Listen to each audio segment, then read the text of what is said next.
Hello and welcome back to the latest of the Minding You series, where we are exploring and we are talking in discussion and conversation about mental health and well-being. We're talking about emotions. Yes, those things that everybody tries to bury are very, very real.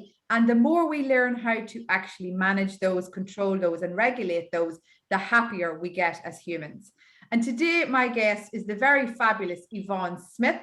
Yvonne Smyth is a parent coach, and Yvonne and I connected across social media through our interests. Are both are interested in parenting and how important the role of parents are in a child's emotional well-being. Not only as parents do we create the blueprint for our children to grow up into adulthood with, but we are also influencing them every day.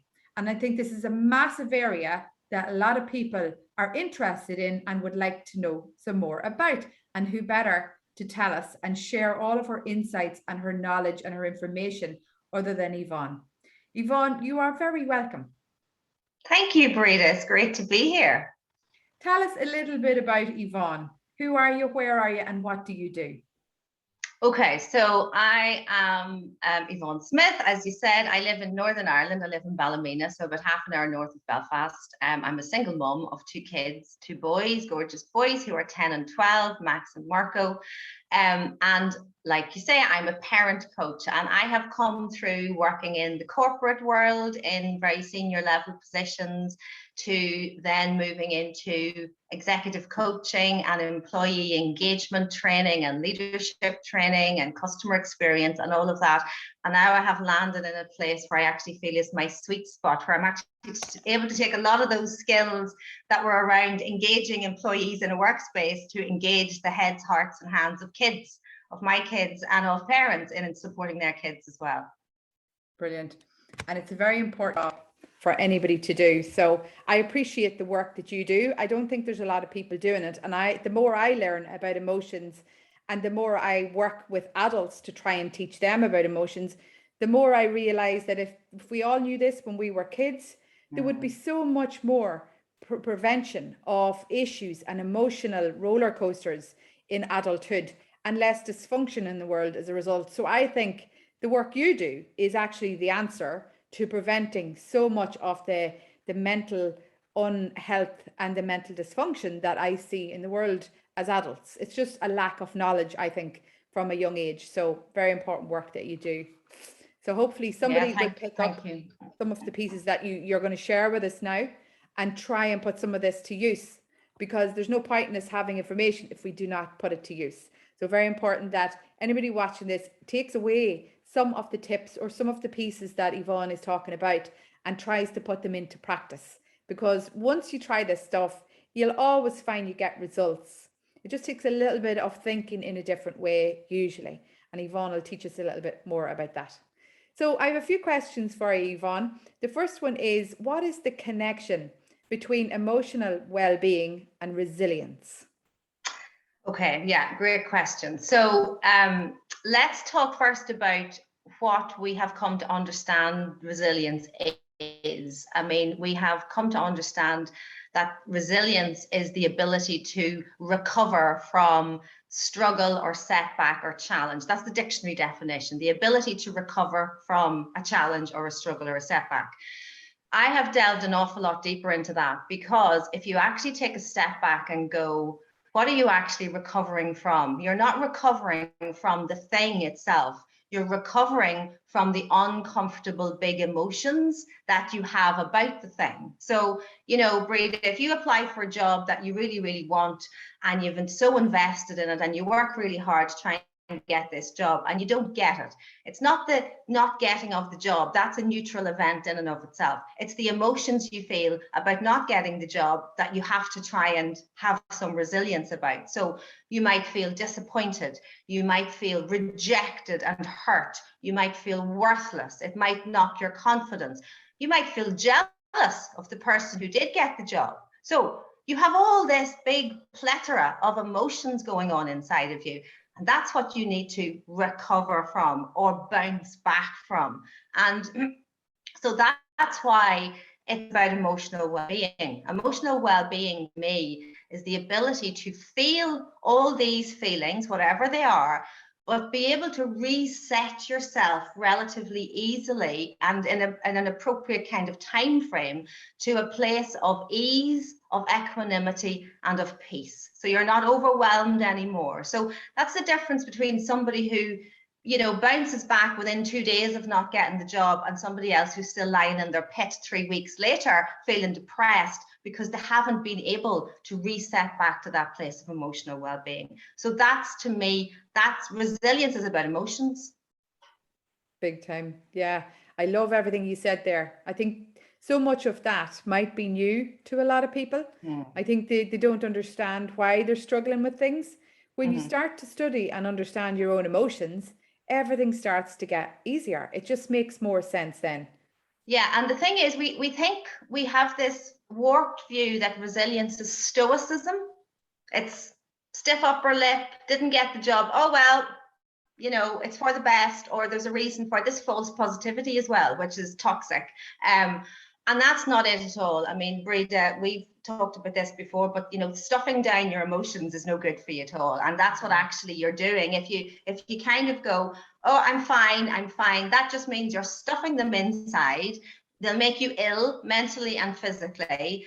And actually, the reason you're stuffing your feelings down is because you feel shame around them, and that you need to get the emotions out, and that dissolves the shame. Yeah, and you're touching on some really important points there. I think there's a massive stigma even around the word emotion because anybody with feelings must be weak. It's the total opposite, is what I have learned.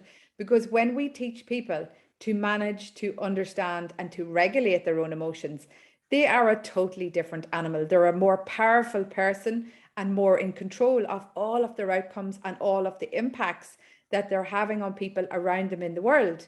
So I think we've been all taught this in a very warped way. And I'm on a mission to teach people how to understand themselves.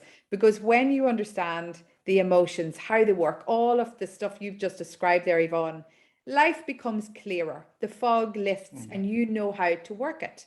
And every one of us has been born with a full suite of emotions. It doesn't matter what gender we are, we all have them. So I think it'd be a lot wiser if we started to learn how to use them better to benefit us and benefit those around us as well.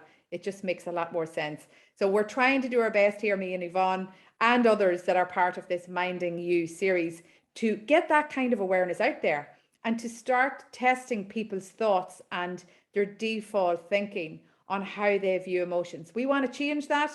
We want to make everybody aware of their own emotions and understand how to regulate themselves. Life, it'll be much better if we have that.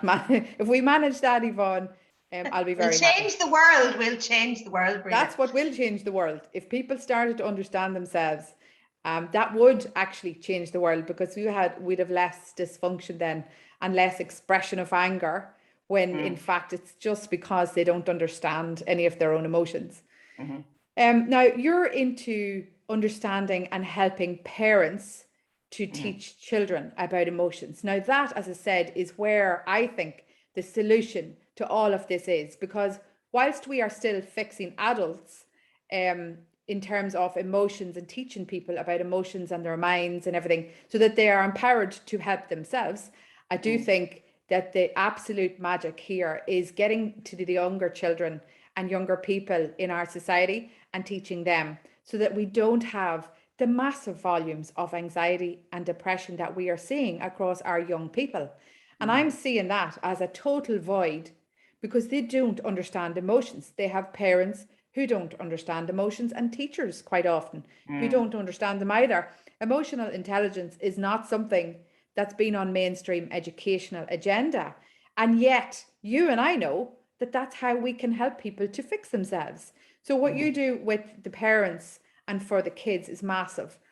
So question for you around that: how do we help our children to develop resilience? Okay. Well, the first thing that we do is we make space for all of their feelings. And it kind of can sound counterintuitive because it's like, well, no, if my child is really upset, you know, should I not try and distract them or fix it or give them solutions or, you know, get them to man up or kind of, you know, no, it's actually counterintuitive. It's the complete opposite. Whenever our children are experiencing big feelings, it's about supporting them, being a compassionate witness, validating their feelings, empathizing with them. Because what happens is here's where the magic is, Breda. Say, right, your child, you know, tries out for the soccer team and doesn't get into the soccer team and is really upset about it. Okay, so how we approach that is we say, God, you really wanted to get into the soccer team, didn't you? And you tried so hard and you must be really disappointed. I get that. I remember when I was a child and I tried out for the gymnastics team and I didn't get on it and I was so upset. And then you help them get into the granularity of the feelings, because by me saying, I remember that, and you know what, I was really jealous of the people who did get in, and I felt really rejected and I felt hurt, and you're helping them to understand why they're upset. You're giving them words for their feelings. But what you're also doing is, when you are holding that space for them and in the presence of your loving support, they actually experience feeling these big horrible feelings and coming out the other side. And they're wiring their brains to be able to do that as they go through their lives. So they're wiring their brains to be able to feel these horrible big feelings and come out the other side. And when they do it in the presence of a compassionate witness, the parent, enough times, that's called co-regulation. You co-regulate their feelings, and over time they're able to do it themselves. But what they learn is their capability to sit with and feel big uncomfortable feelings and reset back to a place of emotional well-being. So that's the first thing. And as I say, Breda, it's counterintuitive. You know, let them cry, let them get it out, hold a space, support them, say, yeah, me too, I get it. And that teaches them how to come through that. Oh yeah, absolutely. I love what you've said there now. The compassionate witness is something that I want everybody to think about. Is that what you have been doing with your kids? Would you say you have been that compassionate witness? Or could you maybe do some work to become that compassionate witness? And allowing kids to express. I always think that emotions are a process, really. It's about understanding your emotion. And as you said there, Yvonne, it's giving them words to be able to identify their emotions and then move to, why am I feeling like that? And the expression of those emotions is so important, because, as you said, if we're not expressing them, we're suppressing them. And I don't want, as parents, that we are teaching kids to suppress emotions because they see us doing that. I want parents being able to express their emotions safely and carefully in front of kids, so the kids can see it's important and it's okay, it's very acceptable that I have feelings and that I talk about my feelings, because we don't want them burying feelings, because all of that just stays in, it doesn't evaporate, as I do say to people. They won't disappear. They will stay in them and they'll lodge in them. And we don't want that, because that's baggage, mental, emotional baggage your kid is going to have to carry then. So compassionate witness, love that. And the co-regulation is a fabulous way of looking at that as well. I love that. You know, there's I'm a great one for analogies and visuals. And the way I describe that co-regulation is, if you imagine a set of jump leads, you know, that you start your car with, right? Yeah.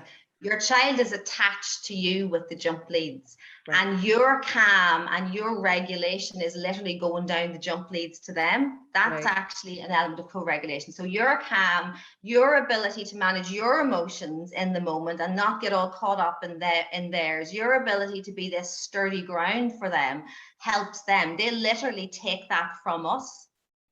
I love that. I'll never forget that. Do you know that, those jump leads?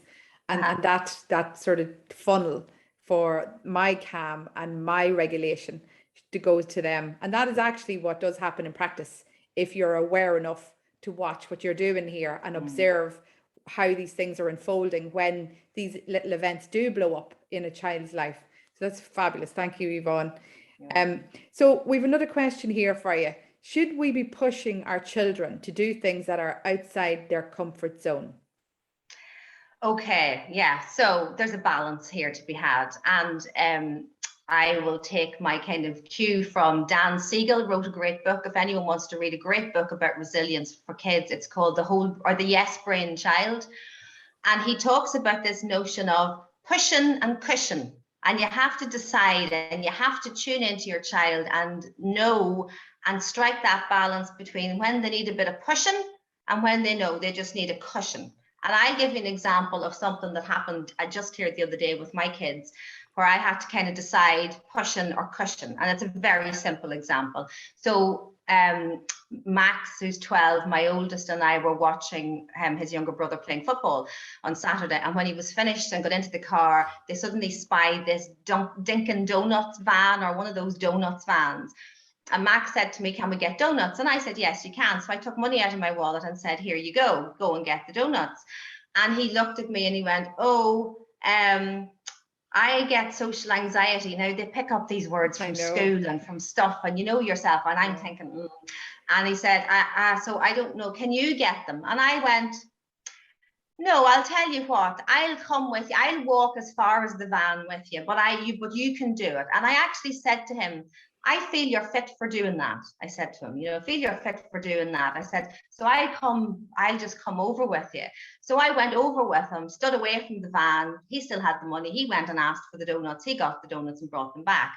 And then I had a conversation with him and I said, "Look, that it's good for you sometimes to go to the edges of your comfort zone." And I knew that wasn't a big deal for you. And actually, how do you feel now? "Oh, I feel capable now." So I empowered him by pushing him a wee bit, but you have to tune into your child and tune into the specifics of the situation and understand, is this going to cause my child distress?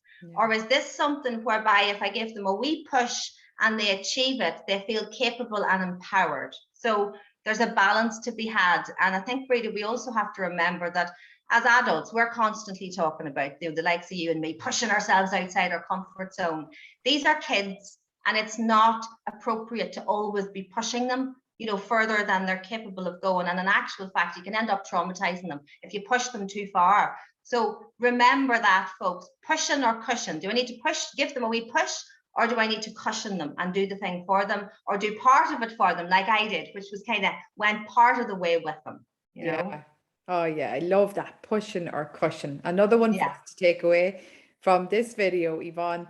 And I would say what I've learned, so some of what you've described there is very like leadership. So what I learned when I started studying emotional intelligence and mind mastery, and then kids and parenting and got into all of that, what I started realizing is if I am good at parenting, watching how far I can push them out of a comfort zone whilst supporting them, that's not unlike what I do in the office with teams. And I'm not sure if everybody sees that correlation, but to me, it's almost a lift and shift. And the way I work with my teams in terms of my leadership is I do push them on their comfort, out of their comfort zone slightly, exactly as you described with the kids. And then I'm behind them to make sure that they're okay. I'm there for them to fall back on if they take a bit of a wobble or they need a bit of a hand or some support. And I just think parenting is leadership. If you see it like that, it's no different. If you can be good at parenting, you will be good at leadership, and vice versa.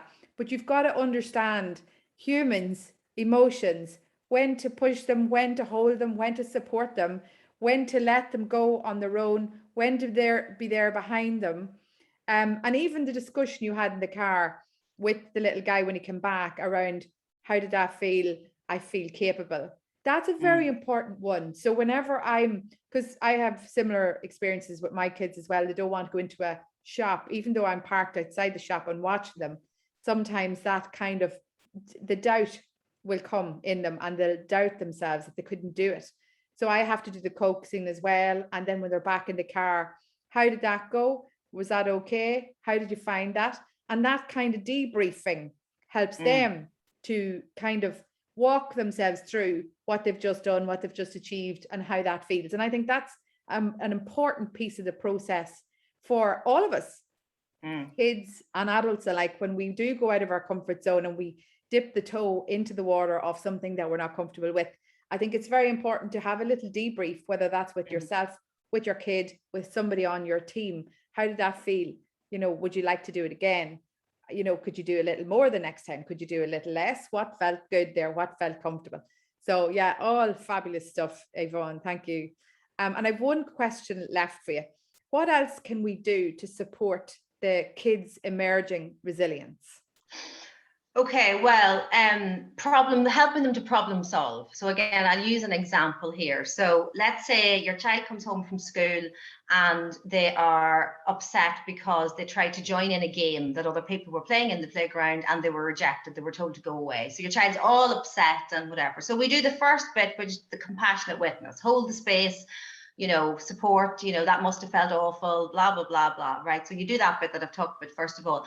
But then what happens is once they've got back to their place of emotional well-being, because you've held that space for them and they're calm now and they're unemotional, you help them to get the other part of their brain online, the problem solving, the thinking part, the part that's growing until you're in your mid-20s, Breda, that we need to help them grow because they won't be able to do it themselves. So then you could say, you know, so when you approach, you know, them, how did you approach them? And maybe you'll find out that your child pushed into the game and lifted the ball and just, you know, pushed in, and that's why they were rejected. So you might say to them, well, I wonder how they felt when you did that. I wonder, is there a different way that you could have approached that maybe might have achieved a different result? And you'd be amazed at how clever children are at problem solving. So your child might then say, God, yeah, maybe I barged in, you know, and yeah, maybe that wasn't the right thing to do. Maybe I could ask them, you know, the next time instead. And then maybe you might say, and why did you want to join the game? And they might say, oh, it looked like a really cool game. And you could say, well, did you tell them that it was a really cool game? Oh, no, God, if I told them it was a really cool game and I wanted to join, sure, they'd have felt great because I said it was a cool game. So you're then teaching them to problem solve and you're empowering them to solve that problem themselves. Instead of heading off to the school to complain to the teacher that your child was left out. Do you know what I mean? And don't get me wrong, there are times when we need to go to the school about stuff, that's fine.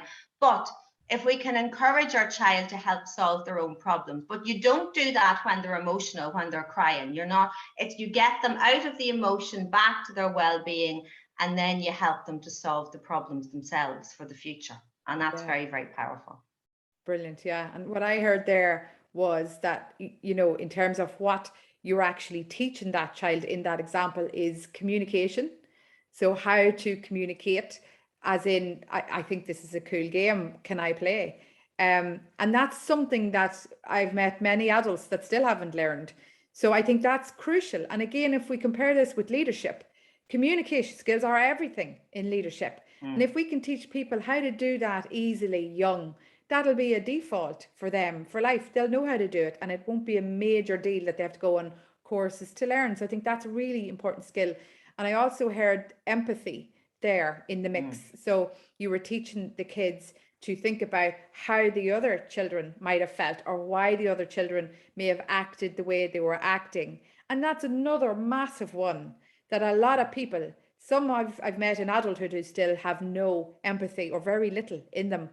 And again, leadership traits need empathy and they need communication. So I want us to be teaching kids these small little traits early so that it's kind of part of their toolkit and it's just how they live their lives, because that's a quality life ahead of that kid if they know how to communicate, have empathy, and can understand and regulate their own emotions. That's a whole lot of pieces solved for them that they won't have to run into in adulthood. So yeah, that was all fabulous, Yvonne. I loved everything you said there. Tell us, how can people hear more about what you do, or how can they get a bit more of this help? Maybe do you do one-to-ones? Do you do workshops? What do you do? Yeah, so I work a lot one-to-one with people, sort of various coaching packages that I do with people one-to-one, kind of a lot of bespoke packages depending on what people need and where they're at and what their kind of particular circumstances are. So I work one-to-one. I also do workshops online, mostly on, you know, on Zoom. I am in the process of creating a workshop on resilience actually at the moment. And I'm also in the process of creating a membership for parents. That's kind of on my radar at the moment too. But if people want to get in touch with me, I'm probably most active over on Instagram as @thisparentingadventure. That's my handle on Instagram. I'm also on Facebook as the same. I'm on LinkedIn, Yvonne Smyth. You can come and find me there. And yeah, so come and find me. If somebody wants, is kind of hesitant, I don't know, like I might like some support, I might not. I do a free initial half-hour discovery call, and it's very just getting to know you, getting to know your situation, what you might need help with, and to see if there's something, either a workshop or some one-to-ones, or what might be a good avenue, a good sort of place for you to go with me. Brilliant. Yeah. So your Instagram handle was @thisparentingadventure. Parenting adventure. Yeah, @thisparentingadventure. Yeah, Brilliant. that's the And best we'll place put to find me. all And there's those videos tags. on there. I have videos on there. I have like Instagram, and I do Instagram lives with other parent coaches as well. So it's a very active kind of a space. So there's videos you can go back and watch as well on various different bits and pieces too. Brilliant. Brilliant. That's brilliant, Yvonne. And I want everybody to go and look Yvonne up to see what else they could learn there. Because if you found this video interesting, there may be other bits and other nuggets that she's dropping in videos regularly that you can start to try and start to apply in your day-to-day parenting. I'm Breda McCaig. If you're interested in knowing a bit more about me, I'm on www.bredamccaig.com, and all my links are there to my YouTubes and my Instagram, my LinkedIn, and my Facebook, where I put up a lot of Breda's bite sizes. I'm more interested in our emotions and our mind mastery and self-mastery. So if any of those topics are something that you'd like to delve into or you're curious about, come find me on www.bredamccaig.com or on any of my social media.